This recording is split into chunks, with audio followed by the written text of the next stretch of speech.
L'Ateneu barcelonès ha viscut revolucions, guerres, dictadures, períodes d'esplendor i d'incertesa, però especialment en els moments difícils ha sabut ser una guia i fins i tot un refugi contra tots els que han intentat imposar una única manera de pensar. Potser per això l'Ateneu ha aconseguit arribar fins avui com una institució viva. Continua sent un espai de cultura, obert i tolerant, un indret de trobada, on es debaten totes les idees i es reflecteixen totes les preocupacions del present. Per sort, ara ja no és l'única.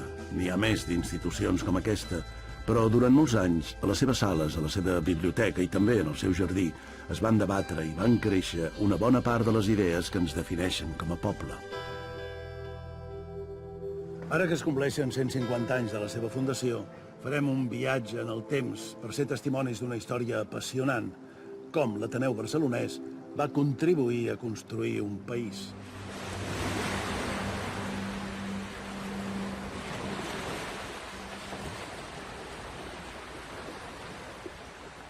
Aquesta ciutat no sempre ha estat així, ni de bon tros.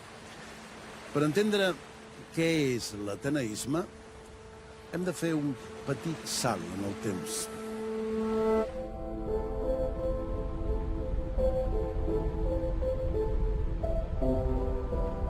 Comencem la nostra història en algun moment entre finals del segle XIX i començament del XX. La ciutat està saturada de fàbriques i tallers tèxtils.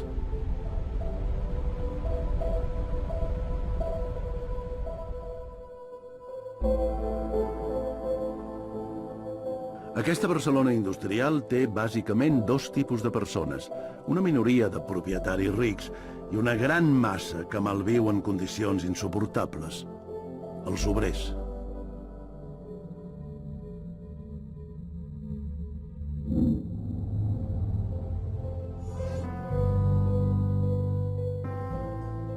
En aquest moment, l'Ateneu viu un període d'expansió. A les seves sales s'escriu, s'estudia, es llegeix i, sobretot, es discuteix. Es debaten tota mena de qüestions sobre el saber del moment. Geografia, història, moral, literatura... Però també es parla de comerç, d'indústria, de matemàtiques... i de ciències naturals.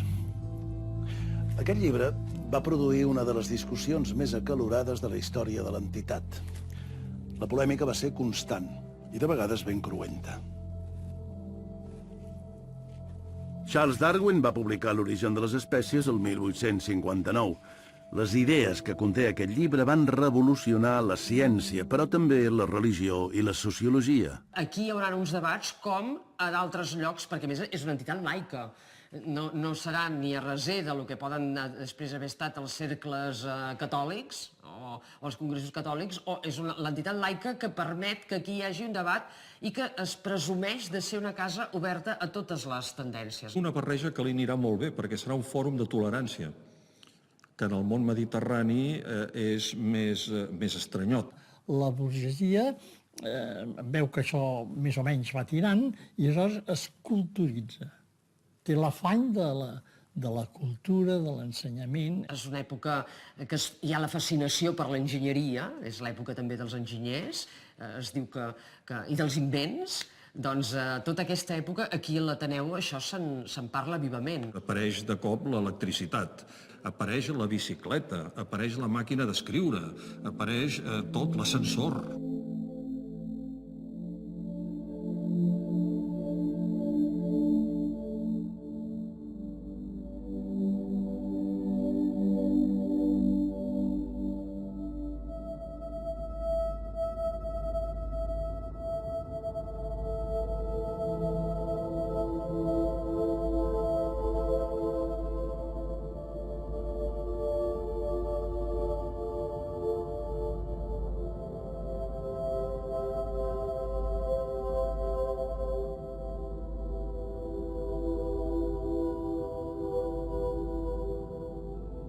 Es fan ressò dels germans Lumière, que arriben a Barcelona a fer una demostració d'aquella nova maquinària i la nova manera d'emetre imatges que en un primer moment no sembla que hagi de tenir, no pugui anar més enllà del somni de dos eixelebrats i no veuen l'impacte que allò ha tingut al llarg del segle XX.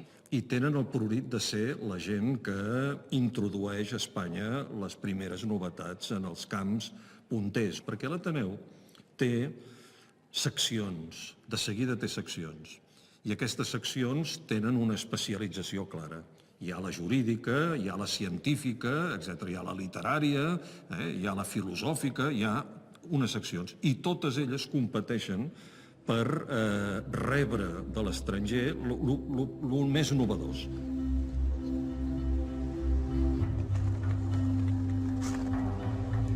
El cinematògraf n'és només un exemple.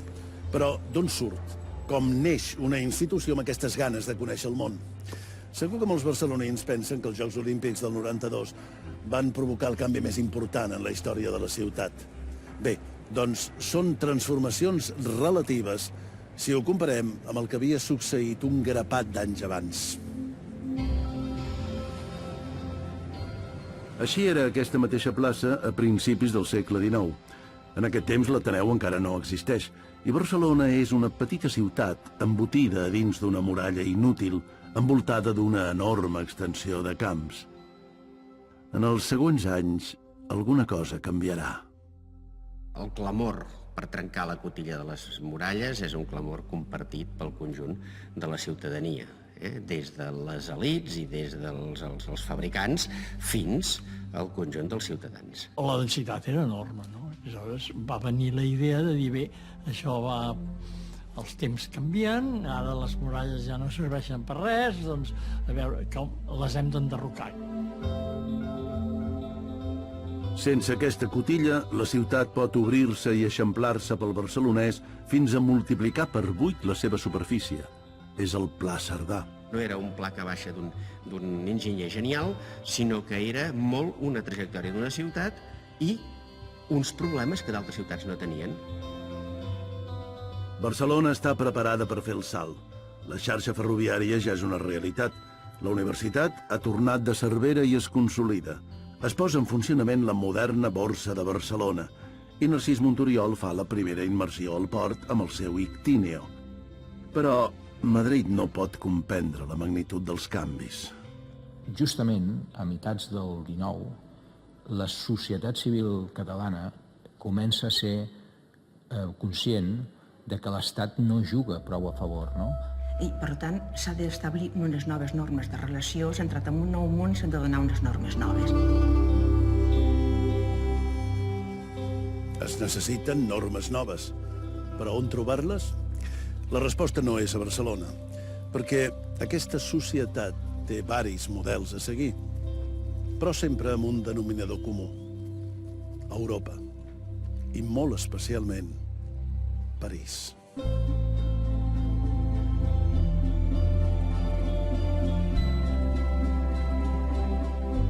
I un bon exemple d'aquestes ganes d'assemblar-se a una gran capital europea és precisament això, el Parc de la Ciutadella, que va acollir l'Exposició Universal de 1888.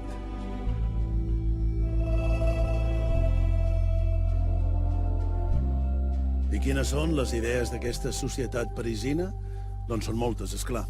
Però es poden resumir en què van comprendre que el coneixement era una eina imprescindible per construir un món millor.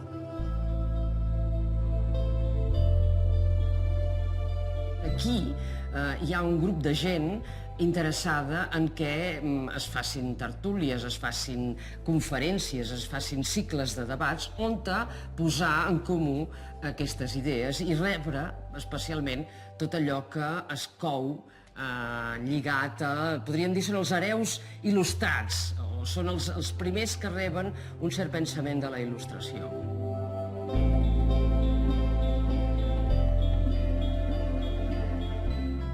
I així és com el 14 d'abril de 1860 es constitueix l'Ateneu, que llavors s'anomena Ateneu Català.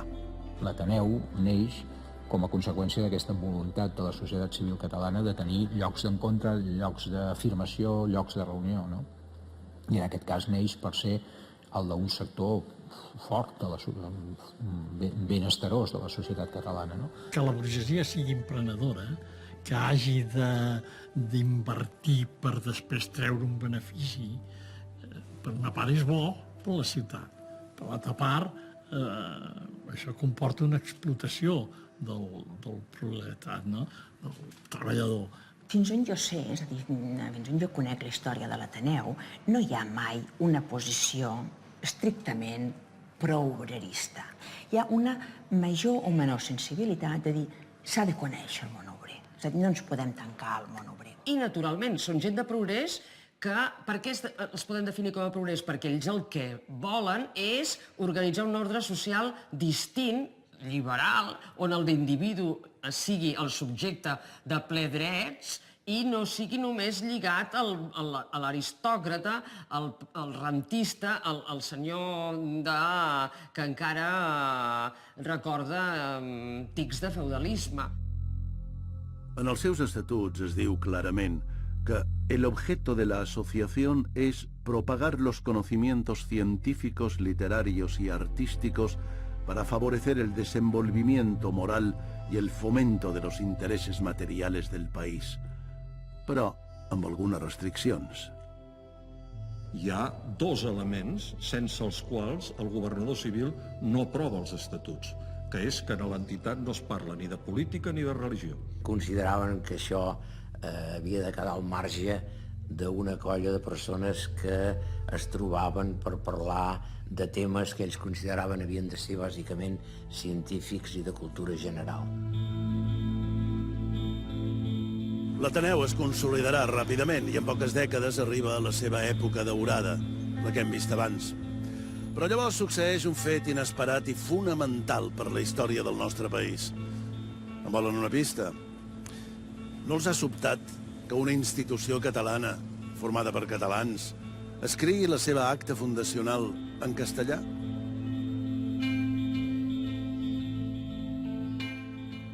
A finals del segle XIX, el català és la llengua del carrer.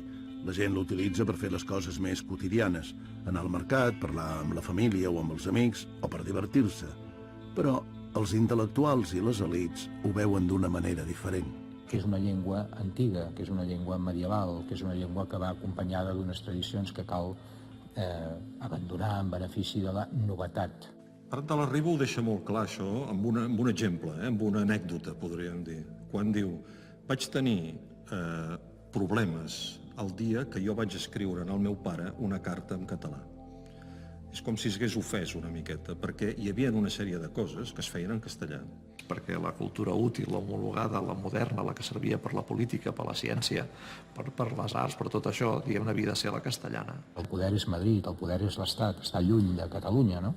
I la llengua de relació amb el poder és el castellà, no? I aleshores diu Prat de la Riba, nosaltres el que vam haver de fer és catalanitzar la societat catalana. O sigui, que la societat catalana comencés a entendre que tot ho podia fer en català. Fins i tot escriure en els pares, escriure a la família. Hi ha tota una generació, que és una generació molt jove, acompanyats d'alguns prohoms de les generacions més grans, que acaben sintonitzant en aquesta línia, no?, d'apoderar-se de determinades institucions i fer el salt del castellà al català, és el cas de l'Ateneu, no? I aquesta salt, la principal, podríem dir, institució, va ser l'Ateneu barcelonès.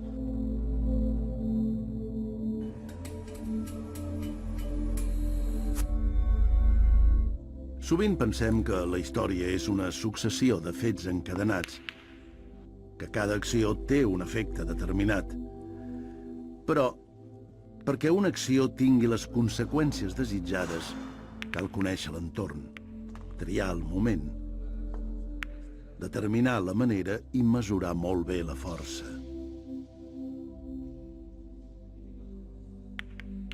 Tot i així, cada cop és una aposta. Aquesta és la sala principal de Villares Monforte, just al costat del teatre principal, a la Rambla dels Caputxins. Ara és una sala de billar. Però al vespre del 30 de novembre de 1895, aquest mateix indret era la sala d'actes de l'Ateneu barcelonès.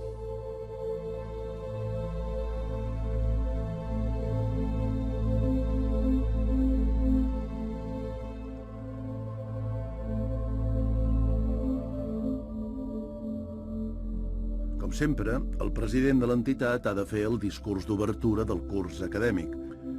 Aquest any, la nova junta està presidida per Àngel Guimerà.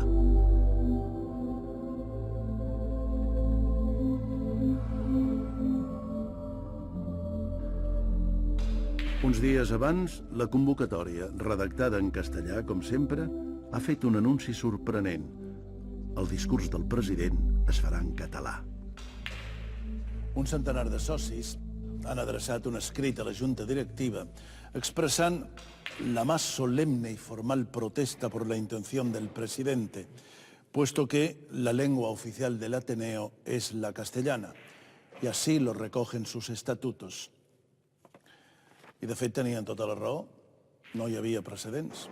Perquè, esclar, l'Ateneu era la primera entitat ciutadana i quan feia l'apertura de curs hi anaven les màximes autoritats, provincials, etc., municipals, provincials. No? Consideraven que un president de l'Ateneu, d'una institució seriosa i coneguda a Barcelona, havia de parlar la llengua oficial, perquè era la que tenia categoria, era la llengua de primera divisió. I aleshores Guimerà, que fa una aposta personal i que ja és un autor important, aleshores té uns 50 anys i ha fet una part important de la seva obra, no Terra Baixa, però sí algunes de les obres importants, no, això és una llengua perfectament homologable. I ell tracta la llengua catalana com una llengua de primer nivell.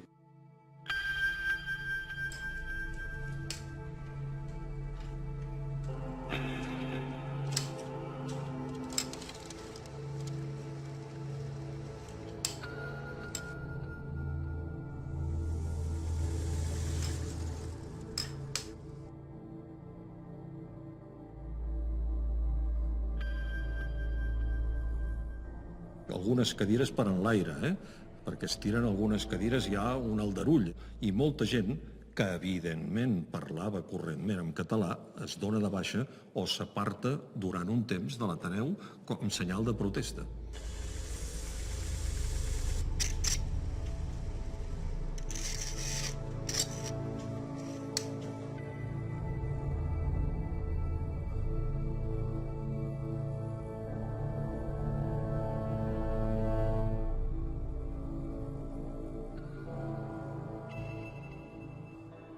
Certament, en aquell moment això crea un terrabastall, però també és veritat que és un camí, obre una porta, obre una escletxa.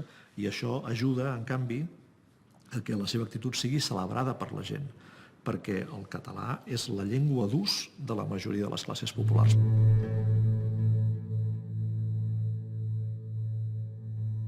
El rebombori va ser tan gran que pocs dies després Guimerà va haver de renunciar a la presidència fins que les coses es calmessin una mica.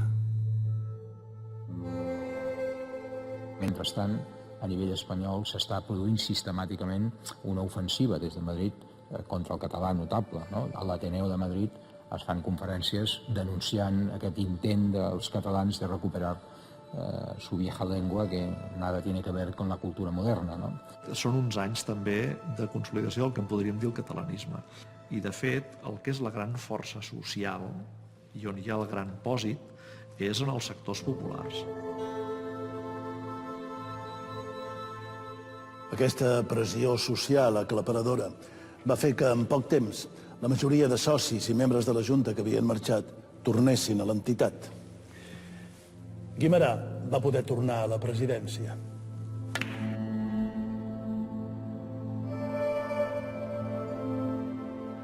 El catalanisme no neix de l'Estat, neix justament de la societat civil. A falta d'Estat neix de la societat civil. Aquí és quan comença a dir-se l'Estat és una cosa, la pàtria és una altra, la nació és una altra. La nostra nació és Catalunya, l'Estat és Espanya. Catalunya, la nació dels catalans, està mal ubicada en aquest estat. Aquí comença a plantejar-se tot això i, evidentment, la recuperació de les tradicions, la recuperació de la llengua, comença a ser un lloc comú. I immediatament després es desplega una eclosió de catalanitat, catalanisme i de més, sota aquest lema, el lema aquest de som una nació. La primera acta de la Junta, redactada en català, té data de 21 de setembre de 1897.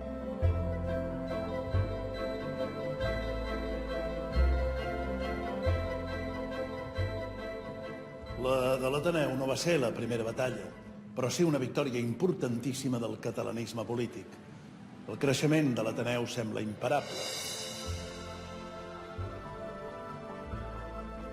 Tant que l'any 1906 l'antiga seu del teatre principal s'ha quedat petita. Els socis aconsegueixen adquirir l'antic palau del baró de Sabassona del carrer Canuda. Aquí hi ha espai per a una biblioteca molt més gran, salons de reunions i de tertúlia, un magnífic jardí romàntic i fins i tot una sala d'esgrima.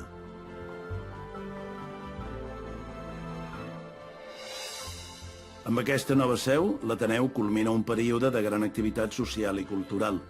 Impulsa iniciatives de tota mena, com la creació de la Caixa de Pensions per a la Vellesa i d'Estalvis. Ara sí que es pot dir que l'Ateneu s'ha fet adult. Ha demostrat que és capaç d'incidir en la societat. Però com ho va fer? Quin país va ajudar a construir?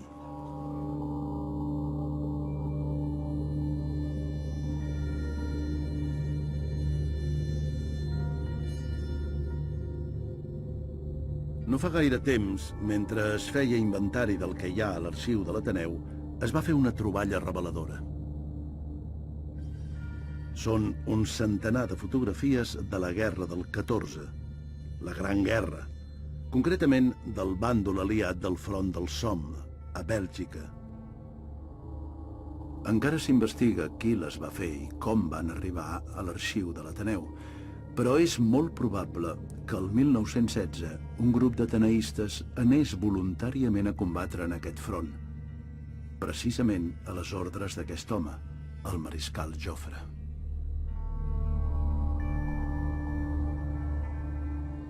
Perquè l'Ateneu es decantava per la liadofília, que era el que, en termes bastant majoritaris, tenia la societat catalana. Una francofília, molt abocada a la defensa d'una cultura germana i una cultura molt propera com és la republicana francesa. El fet és que la guerra va catapultar el sector tèxtil. Calia vestir els centenars de milers de soldats que combatien al front. I amb aquest nou impuls industrial va arribar una nova tongada de canvis.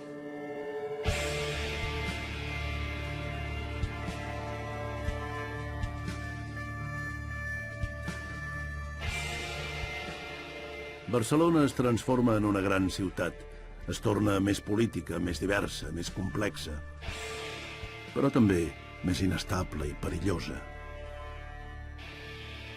Molts historiadors creiem que amb la Primera Guerra Mundial el que s'inaugura és el segle XX, en definitiva.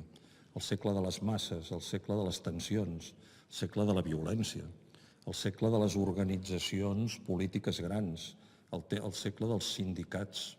Aquí hi ha un crac demoledor, i a partir d'aquí entrem en una societat nova. En una societat nova que, a més, ja no tindrà només experiència de vagues dures, experiència de moviments reivindicatius molt clars, experiència de debats organitzatius, sinó que ara s'hauran viscut ja experiències revolucionàries. I aquestes tensions, evidentment, que l'Ateneu les pateix, les reflexa, perquè és la societat, diguéssim.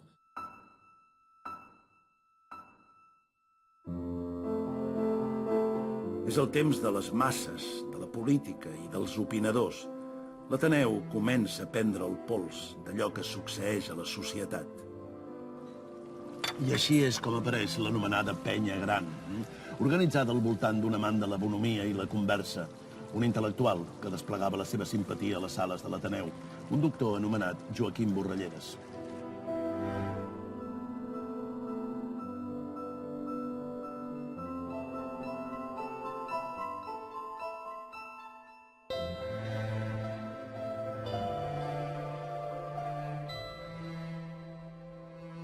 A l'entorn del doctor Borralleres s'apleguen socis venerables i consagrats com Pompeu Fabra, Eugeni d'Ors o Puig i Cadafalch, amb altres més joves com Josep Pla o Josep Maria de Segarra. La penya de l'Ateneu era molt important, en el sentit que el que decidia la penya d'una manera o d'una altra afectava a la vida cultural i social i política de Barcelona en aquell moment. I la gent valia, més o menys, els altres el consideren més important o menys, en funció, suposo que de si pagava rondes, però també, sobretot, de si portava cromos per canviar. És a dir, si portava coses, si sabia coses que els altres no sabien, si tenia alguna informació que havia arribat telefònicament o telegràficament d'un altre lloc, etc. I aquí la gent intercanviava les coses. Per tant, en aquests llocs es construeixen les bases del que acabarà sent després l'opinió pública predominant.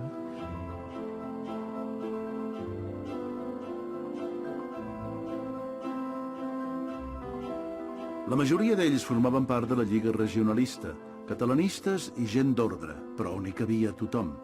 Ara, el debat esdevé més que mai una eina de coneixement. Com a eina de coneixement, de tracte, de respecte, de cultura i al mateix temps de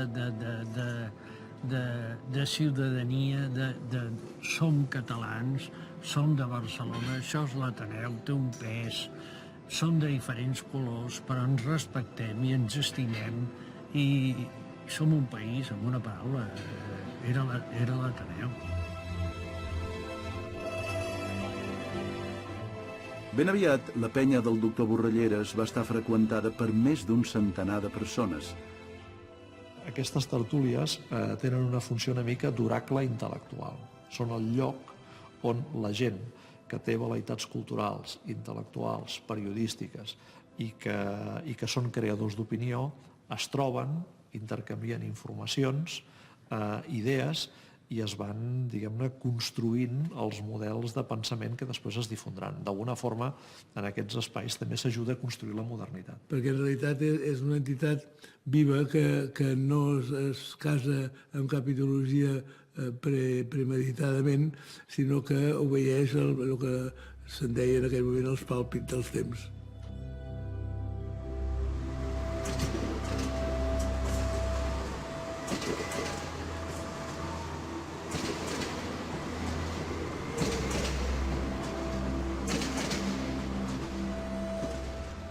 Però a partir dels anys 20 els aconteixements es precipiten d'una manera implacable cap als desastres que marcaran el segle.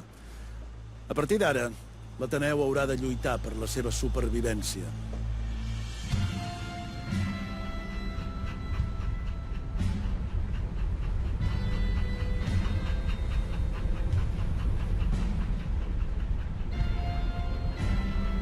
El 1923, cap soci de l'Ateneu podia sospitar que aviat començarien uns temps realment difícils.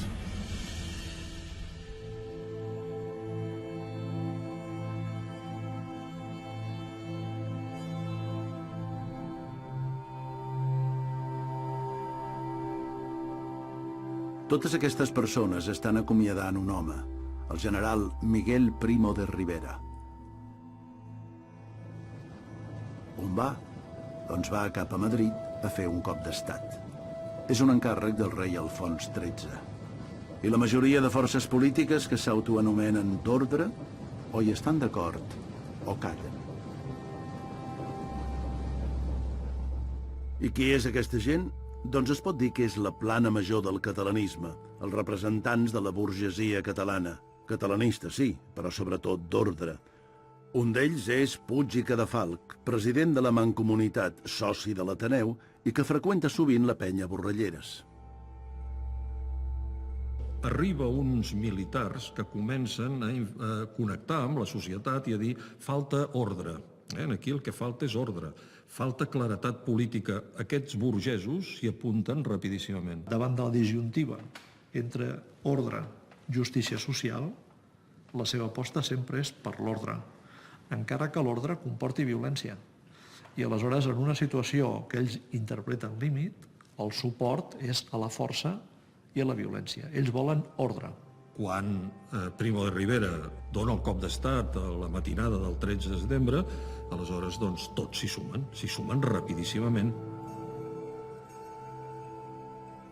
El mateix dia que la societat catalana acomiadava el dictador a l'estació, aquest lloc, el recinte firal de Montjuïc, estava pràcticament enllestit.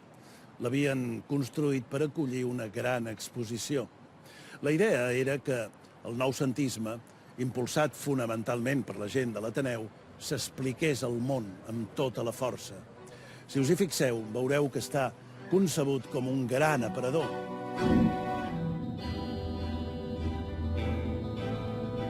Té voluntat d'escenari futurista, és un escenari també elegant, és un escenari refinat, no només d'acord amb els gustos dels barcelonins o de la Barcelona d'aquell moment, sinó a un nivell internacional. El joc d'aigua, llum, les visions nocturnes, incrementen, emfasitzen aquest element, aquest element d'artificialitat i, per tant, de modernitat.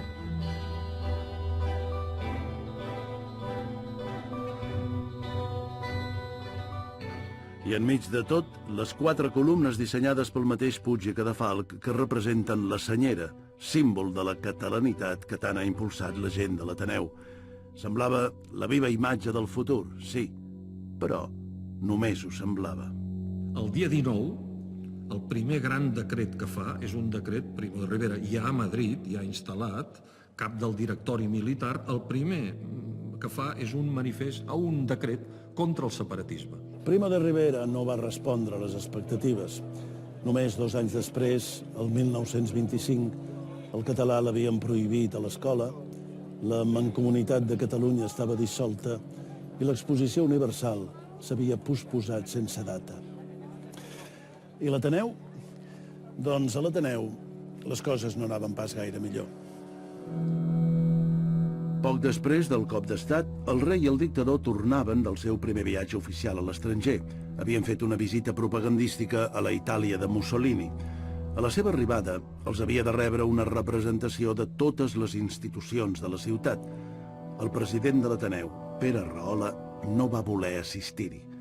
Quan el capità general de Catalunya, un general anomenat Milans del Bosch, li va demanar explicacions, saben què va al·legar? Doncs que els estatuts de la casa li prohibien parlar ni participar en cap acte polític. Va invocar aquell vell article dels estatuts de 1862. El recorden? Un article al qual ningú no havia fet cap cas des del mateix dia que es va redactar. Segurament allò va ser interpretat com una autèntica ofensa.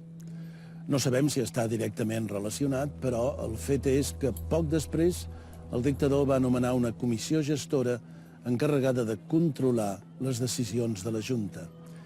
Per a Primo de Rivera, el Ateneo era un nido de separatistas que hay que controlar. I l'exposició universal? Doncs el que va passar amb l'exposició universal és com una gran metàfora del que va succeir al país.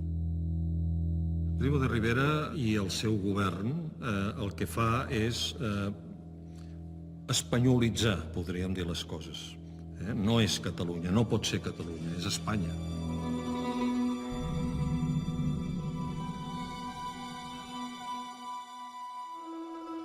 Primo de Rivera la va retardar tant com va poder. Finalment, va permetre que se celebrés fent-la coincidir amb la Exposició Iberoamericana de Sevilla del 1929. Va canviar el nom d'un recinte que mostrava arquitectura de tota la península i que originalment es deia Iberona pel de Pueblo Espanyol i va anomenar Plaza de España la gran plaça central. N'hi va haver prou? Doncs no. El dictador també va fer enderrocar les 4 columnes de Puig i Cadafalch. D'aquella nació catalana que es projectava cap al món, que havia d'exhibir la seva força i les seves possibilitats, res de res. Les columnes que veieu són noves. Les van reconstruir el 2010. Esperem que durin. La dictadura és una catàstrofe, la primera dictadura, la del Primo de Rivera. Però també és veritat que l'impuls de la mancomunitat ja no es podrà aturar. És a dir, que es podrà aturar l'acció institucional, però en canvi el lloc diferent que la llengua i la cultura catalanes ocupen en la mentalitat de la gent, això ja no es podrà aturar.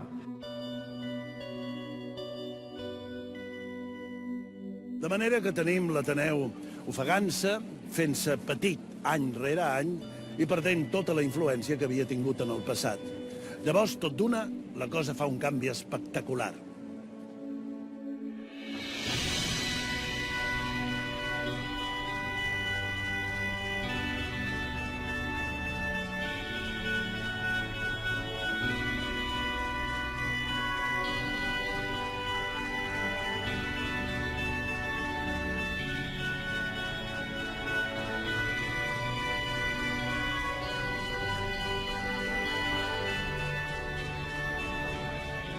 La República, no només en la vida de l'Ateneu, assenyala un salt importantíssim en la vida catalana, que és les possibilitats democràtiques fan realitzar a la política catalana, en termes generals, un salt quantitatiu i qualitatiu sense precedents. Al voltant d'aquesta gent de l'Ateneu es va crear aquesta societat més civilitzada que sempre ha tingut Catalunya, és a dir, gent amb molta tolerància, gent, diguem-ne, amb tendència cap al laïcisme bastant absolut, gent que no eren obrers metal·lúrgics o camperols directes, però que tenien un respecte per la classe obrera i que en canvi al mateix temps representaven la classe social més confortable i més tranquil·la, sense exageracions.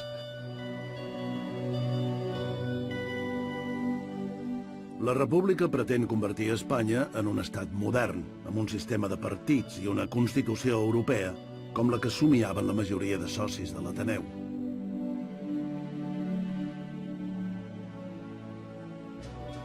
Però la llibertat implica diversitat. L'Ateneu s'omple de gent nova. Comencen a freqüentar-lo professionals de tota mena. Els de sempre s'afegeixen advocats, metges, polítics. El periodisme encara tindrà més presència. El meu pare, per exemple, és un home que escriu al Mirador i està a la penya i quan s'acaba la penya puja a la biblioteca i escriu el seu, en Pla estava a la penya. Periodistes de la Veu de Catalunya, de la publicitat, del Día Gráfico, de La Noche, tota aquesta gent venen aquí a l'Ateneu. Estem parlant d'una Barcelona molt cosmopolita aquella època, que ve del 29, de l'exposició universal. Aquí, a l'Ateneu, hi havia contactes amb París, amb Madrid.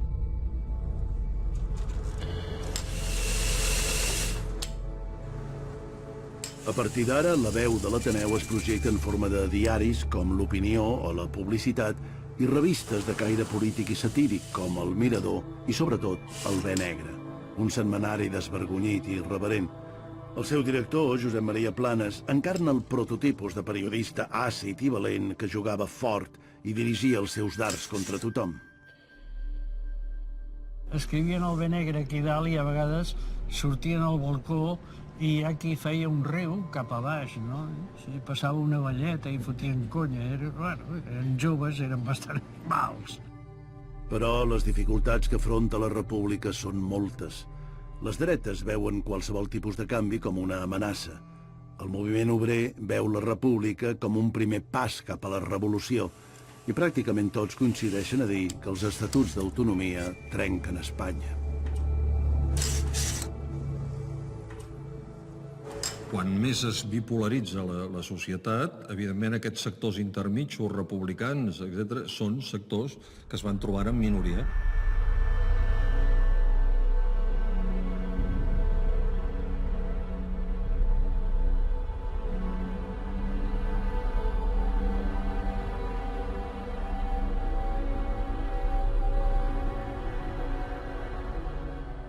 A Catalunya, sobretot aquí a Barcelona, la CNT surt al carrer i atura el cop d'estat.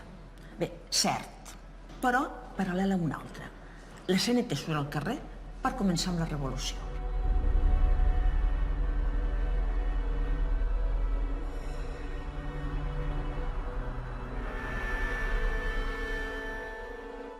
Durant setmanes, a l'Ateneu sembla que no ha passat res. La biblioteca funciona amb normalitat i els diaris es continuen publicant amb llibertat. Però, un dia d'octubre, la realitat irromp amb tota la força.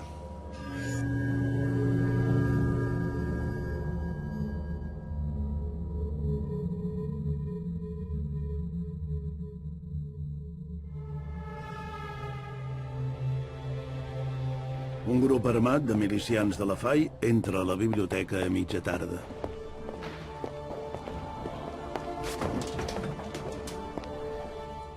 Un per un, els socis de l'Ateneu han d'identificar-se.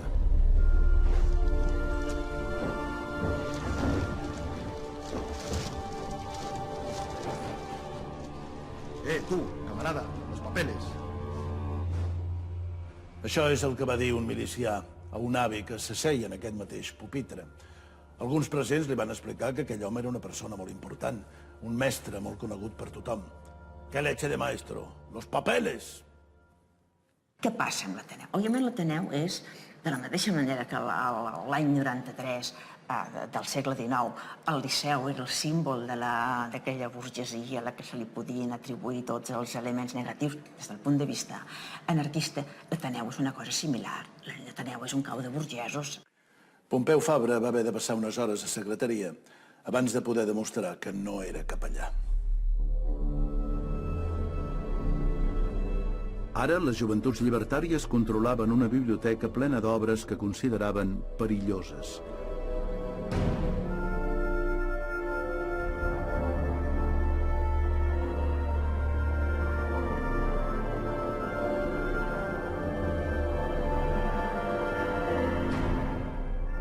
Llibres com els treballs de Sant Tomàs sobre Aristòtil, La riquesa de les nacions, d'Adam Smith, o els assaigs de Montaigne corrien perill.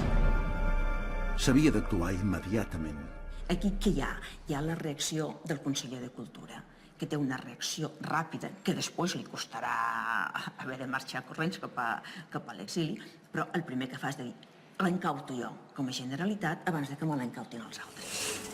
El dia següent, el diari oficial de la Generalitat publicava el fet i anunciava que el conseller nomenaria un delegat per gestionar l'entitat. Però l'autèntica jugada política no s'acaba aquí. L'encarregat de nomenar aquest gestor va ser Josep Tarradellas, que per cert havia estat membre de la Junta de l'Ateneu i freqüentava la penya Borrelleres. I segur que no saben qui va nomenar? Doncs un tal doctor Joaquim Borrelleres, l'autèntica alma mater de l'Ateneu des de feia gairebé 20 anys. Quan tu ets republicà, demòcrata, pactista, no sé quantos, davant d'una societat que el que intenta és aniquilar-se un pol contra l'altre pol, és evident que vas perdent peu.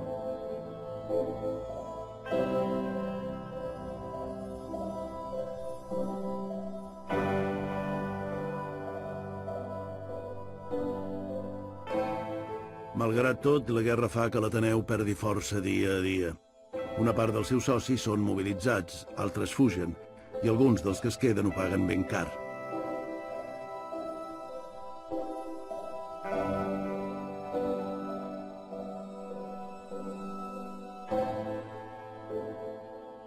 Josep Maria Planes, el jove director del Bé Negre, s'amaga a un pis de la plaça Adrià. La CNT i la FAI no li perdonen les sàtires constants que el setmanari havia fet contra els seus escamots. Una tarda, surt al balcó a fumar una cigarreta. Com que està pàl·lid i demacrat, algú des del carrer el confon amb un capellà i el denuncia. Aquella mateixa nit, Planes mor assassinat a la Rabassada. La penya d'aquella època i no té repetició, es va acabar en aquell moment i ja no hi ha res més. El meu pare, els de la FAI, el van anar a buscar, llavors ell vivia a la Diagonal amb el seu pare, el 400 de la Diagonal van arribar, el meu pare es va escapar, va anar al port de la Selva i la gent de la Generalitat, en Gasol i aquesta gent, li van dir toca el 2 perquè això està malament.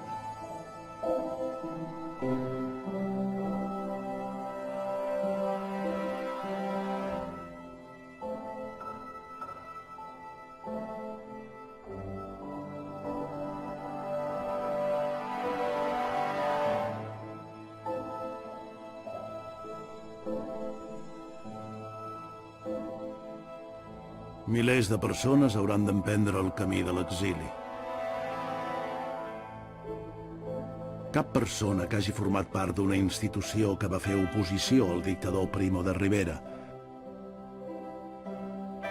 Ningú que hagi promogut i impulsat el catalanisme o que hagi posat en dubte els preceptes de l'Església Catòlica està segura. La junta directiva de l'Ateneu es prepara per fugir.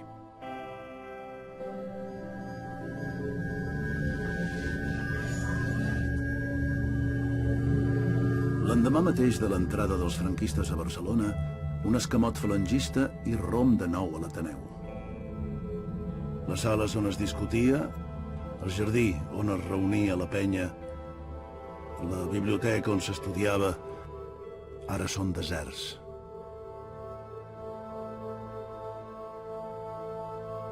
La voluntat de les tropes nacionals i de la ideologia del franquisme va ser desertitzar tots els centres reconeguts com a culturals en tot el país, no? I a Catalunya l'Ateneu jugava un paper força important. Va córrer el perill fins i tot de que la biblioteca fos confiscada.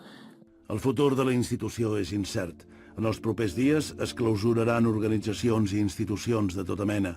Gran quantitat de biblioteques privades d'arreu de Catalunya i Barcelona seran confiscades. El règim les farà servir per organitzar la repressió.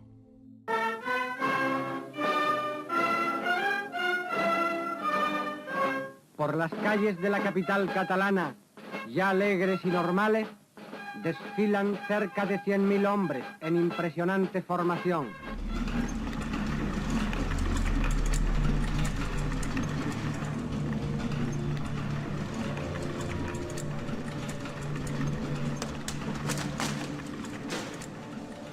Això no és una espoliació. Aquesta gent està complint el pacte que salvarà l'Ateneu. Amb l'exèrcit franquista han arribat també una sèrie d'ateneistes que havien fugit de Barcelona durant la guerra. Josep Pla, Carles Sentís, Martí de Riquer, Ignasi Agustí, Ferran, Valls i Taverner.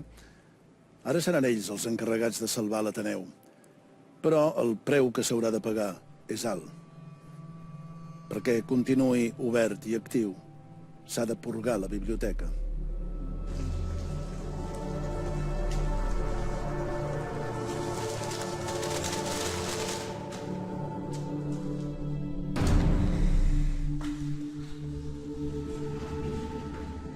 Però els ateneistes enganyen les autoritats franquistes. La majoria de títols es pugen a les golfes. Un amagatall del qual aniran sortint en successives tongades a mesura que el règim evolucioni.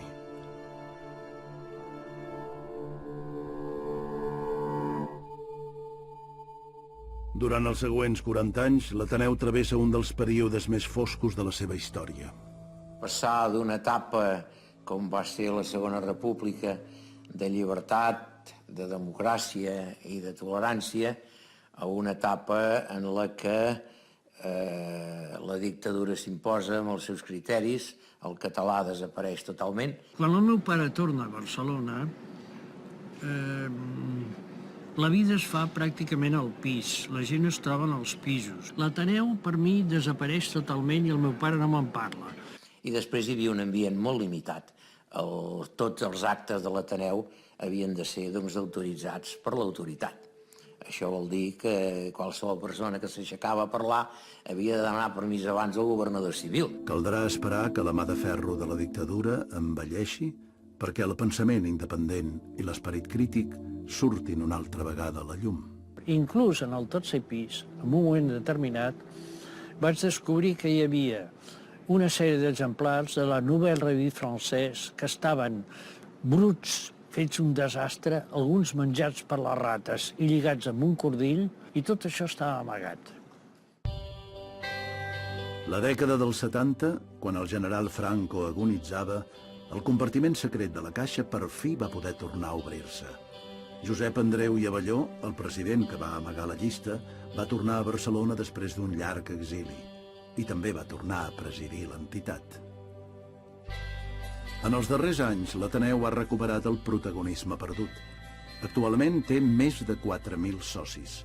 Impulsa una escola d'escriptura que ha aconseguit que esdevingui una altra vegada un referent literari. L'Ateneu barcelonès torna a ser un centre de creació cultural. En un món tan enormement complex, des del punt de vista de la massiva afluència d'informació que rebem cada dia, calen llocs de prescripció, és a dir, llocs on es fa una selecció de tot això i aquesta selecció de tot això es posa a disposició dels associats per tal de digerir-ho, per tal d'entendre què és el que està succeint. No es tracta tan sols d'autoformar-se amb conferències i actes culturals, sinó de fer conferències i actes culturals per oferir-la a la societat en general i per participar en la creació de debats eficaços i fructífers. De manera que l'Ateneu és un lloc de premeditació i un lloc d'expansió d'idees. El comú denominador de la història de l'Ateneu des de fa 150 anys és cultura i catalanitat.